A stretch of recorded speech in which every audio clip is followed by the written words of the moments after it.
ตอนนอนยกแขนขึ้นข้างบน2 13 14 15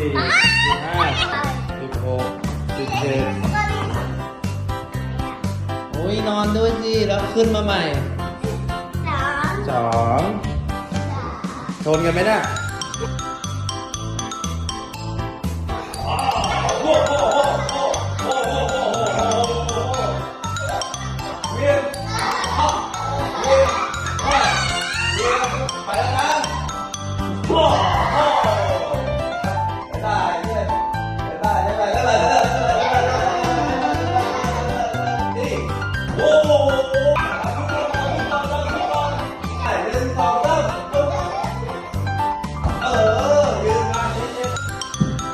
โอ้โหสวยงามมาก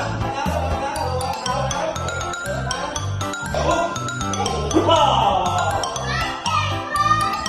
อ้โหตอนนี้มียืนอ่ะยืนก่อนนะยืนมายืนปุ๊บไปก่อนนึงปุ๊บโอ้โหยืน